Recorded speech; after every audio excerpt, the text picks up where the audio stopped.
नमस्ते, स्वागत है आप सभी का हमारे चैनल पर। आज हम एक बेहद महत्वपूर्ण विषय पर चर्चा करने जा रहे हैं, सच्चे पुरुष की पहचान।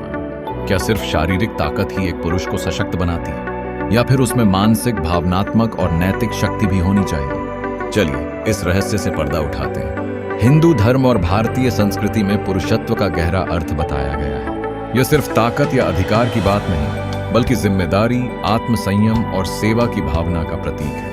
तो आइए एक सच्चे पुरुष की विशेषताओं को विस्तार से समझते हैं। शारीरिक शक्ति और अनुशासन। शारीरिक बल सशक्त पुरुष की पहली निशानी है, लेकिन यह मात्र बाहरी शक्ति नहीं, बल्कि अनुशासन से जुड़ी होती है। महाभारत के भीम हो या रामायण के हनुमान जी, इनकी शक्ति केवल मांसपेशियों की ताकत से नहीं, बल्कि उनके तप और अनुशासन से आई थी। नियमित व्यायाम। एक सच्चा पुरुष अपने शरीर को स्वस्थ रखने के लिए योग, मार्शल आर्ट या किसी न किसी प्रकार का व्यायाम करता है।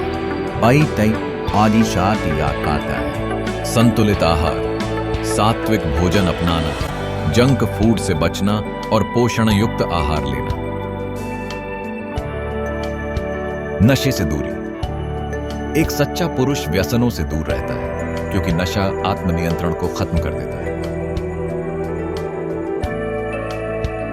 आत्मरक्षा कौशल। वह आत्मरक्षा के गुर सीखता है, जिससे वह स्वयं और अपने परिवार की रक्षा कर सके। लेकिन क्या केवल शारीरिक शक्ति ही सब कुछ है? बिल्कुल नहीं। असली ताकत तो मानसिक दृढ़ता में होती है। मानसिक शक्ति और आत्मनियंत्रण। श्री कृष्ण ने अर्जुन को गीता में यही सिखाया कि सच्चा पुरुष वही है जो अपने मन को नियंत्रित कर सकता है। मानसिक शक्ति ही व्यक्ति को जीवन की हर चुनौती का सामना करने में मदद करती है। धैर्य और संयम। एक सच्चा पुरुष मुश्किल हालातों में घबराता नहीं, बल्कि धैर्य रखता है। समस्या समाधान कौशल। वह समस्याओं का हल खोजने की आदत डालता है, न कि उनसे भागता है। सकारात्मक सोच। नकारात्मकता से दूर रहता है और हमेशा समाधान की ओर ध्यान देता है। स्वयं में विश्वास। आत्मविश्वास से भरा हुआ व्यक्ति हर परिस्थिति में सही निर्णय ले सकता है।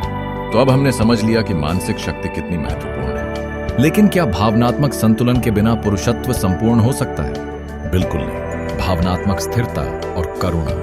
महान पुरुष केवल बलशाली ही नहीं होते, बल्कि दयालु और करुणावान भी होते हैं। भगवान राम की सबसे बड़ी विशेषता उनकी करुणा और धैर्य थी। आत्मनियंत्रण। गुस्सा, अहंकार और जलन से खुद को दूर रखना। सम्मान और प्रेम। अपने परिवार, समाज और महिलाओं का सम्मान करना। सेवा भाव। एक सच्चा पुरुष समाज की भलाई के लिए काम करता है। भावनात्मक बुद्धिमत्ता। वह दूसरों की भावनाओं को समझता है और बिना पूर्वाग्रह के उनका समर्थन करता है। अब हम सच्चे पुरुष की 3 प्रमुख विशेषताओं, शारीरिक शक्ति, मानसिक शक्ति और भावनात्मक स्थिरता को समझ चुके हैं। लेकिन सबसे महत्वपूर्ण गुण अब भी बाकी है, नैतिकता और आध्यात्मिकता। नैतिकता और आध्यात्मिक शक्ति।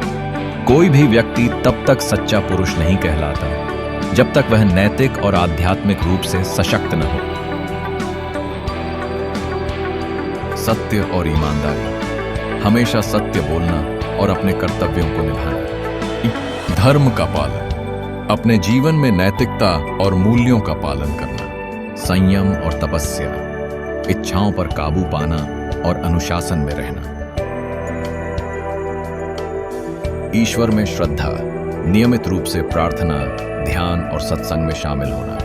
हनुमान जी का चरित्र हमें सिखाता है कि शक्ति और भक्ति का संतुलन ही असली पुरुषत्व की पहचान है। तो चलिए अब तक की चर्चा को संक्षेप में दोहराते हैं। तो दोस्तों, हमने आज जाना कि एक सच्चे पुरुष की पहचान क्या होती है। वह सिर्फ शारीरिक रूप से ही नहीं, बल्कि मानसिक, भावनात्मक और नैतिक रूप से भी शक्तिशाली होता है। पुरुषत्व केवल शक्ति का प्रतीक नहीं, बल्कि जिम्मेदारी, प्रेम और धर्म का पालन करने का संकल्प है। अगर आपको यह वीडियो पसंद आया हो तो इसे लाइक और शेयर करें और कमेंट में बताएं आपके अनुसार सच्चे पुरुष की सबसे महत्वपूर्ण विशेषता क्या है।